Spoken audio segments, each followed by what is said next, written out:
দেখুন, এখানটায় নকশালবাড়ি আমাদের বিজেপির শক্ত ঘাঁটি, এটা আমরা সবাই জানি। সেটা আমাদের জয় আর পরাজয় হবে কিনা সেটা আমাদের কোনো চ্যালেঞ্জ ছিল না। আমাদের যেটা চ্যালেঞ্জ ছিল, প্রথম থেকেই নির্বাচনের ক্যান্ডিডেট ঘোষণা হওয়ার পরের থেকে আমি প্রথম দিন থেকে যে বিষয়টা বলেছিলাম যে আমাদের টার্গেট, আমাদের লক্ষ্য হচ্ছে 1 লক্ষ ভোটে জেতা। নকশালবাড়ির জনতাকে, মাটিগাড়ার জনতাকে এবং সমস্ত যারা ভোটার আমার রয়েছে তাদের সবাইকে আমি অনেক অনেক ধন্যবাদ জানাবো। তাদের প্রতি আমি কৃতজ্ঞ। তারা আমরা যে লক্ষ্য রেখেছিলাম, আমরা যে টার্গেট রেখেছিলাম, সেটাকেও তারা অতিক্রম করে 1,04,265 ভোটের ব্যবধানে তারা আমাকে বিজয়ী করেছেন, ভারতীয় জনতা পার্টিকে বিজয়ী করেছেন।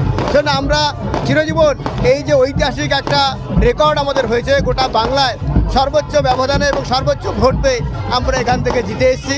এবং নকশালবাড়ির নাম এটা ঐতিহাসিক জায়গা, সারা পৃথিবীর লোক নকশালবাড়ির কথা জানে। এখান থেকে এবার 2026 সালের পশ্চিমবঙ্গ বিধানসভা নির্বাচনে আরও একটি ইতিহাস রচিত হয়েছে, সেটা আমাদের খুব গর্বের বিষয়, আমাদের খুব ভালো লাগার বিষয়। নিশ্চিতভাবে মানুষের যে প্রত্যাশা, মানুষের যে আশীর্বাদ, মানুষের যে আমাদের প্রতি তাদের যে আস্থা ভরসা, তার প্রতি সম্মান জানিয়ে তাদের প্রতি আমাদের কৃতজ্ঞতা থাকবে।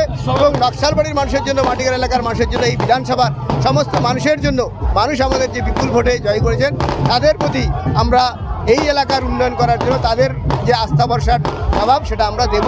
নিশ্চিতভাবে বাংলা ডাবল ইঞ্জিনের সরকার প্রতিষ্ঠা হয়েছে নরেন্দ্র মোদীর দেখানো পথে, সবকা সাথ সবকা বিকাশ এই নীতিতে গোটা বাংলার সাথে সাথে আমাদের এই মাটিগাড়া সেই বিধানসভারও উন্নয়নমূলক কাজ খুব দ্রুত শুরু হবে।